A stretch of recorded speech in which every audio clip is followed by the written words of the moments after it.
전 대표도요, 내일 출마 선언을 예고했습니다. 약 4개월 전에 탄핵안 통과에 사퇴 압박을 받고 당대표 사퇴 회견을 했던 국회에서 바로 출마 선언을 할 예정인데 4개월 전에 한동훈 전 대표 모습과 함께 살펴보겠습니다.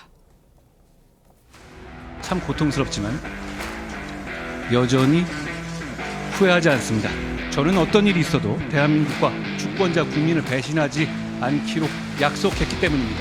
하지만 계엄이 잘못이라고 해서 민주당과 이재명 대표의 폭주와 범죄 혐의가 정당화되는 것은 절대 아닙니다.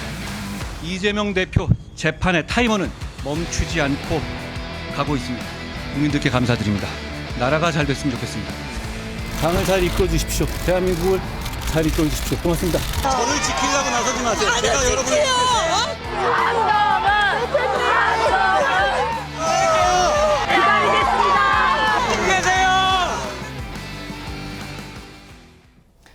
네, 그런데 내일 출마를 앞둔 한동훈 전 대표 대선 출마에 예상치 못한 돌발 변수가 당 내에서부터 나왔습니다. 김민적 국민의힘 의원이 어제 본인의 SNS에 올린 글인데요.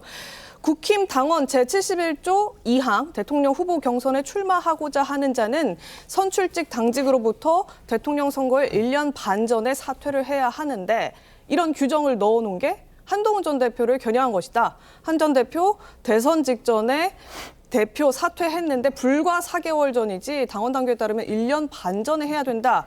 이런 글을 올려서 한 전 대표를 저격한 거다. 이런 얘기가 나왔었습니다.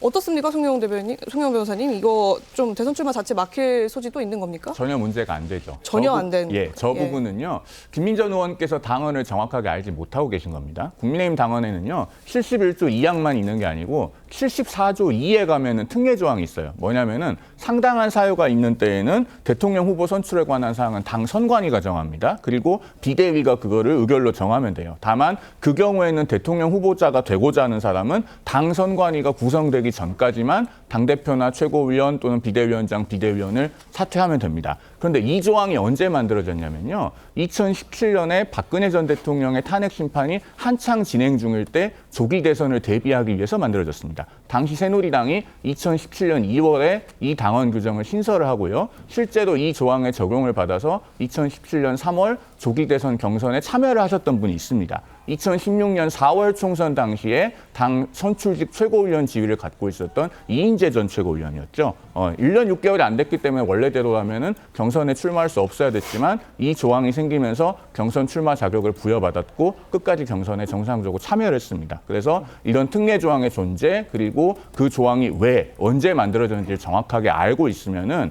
저 당헌 조항은 전혀 논란이 될 것이 없다 그 말씀을 드리고요. 제가 짧게만 덧붙이자면 지금 국민의힘의 상대는 이재명 대표들이 당내에 있는 것이 아닙니다. 당내의 어느 특정 주자를 처음부터 뭔가 방법을 찾아서 출마 자격부터 없애겠다라고 하는 그런 모습을 보시면은 국민들께서 이 당을 어떻게 생각하시겠습니까? 당내에서 혹시라도 그런 생각을 하시거나 공개적으로 표현하고 하시는 분들이 있다면은 정말 국민들과 또 당원들께서 어떻게 보실지를 심사숙고하시고 언행을 해주시면 좋겠다라는 말씀을 드립니다.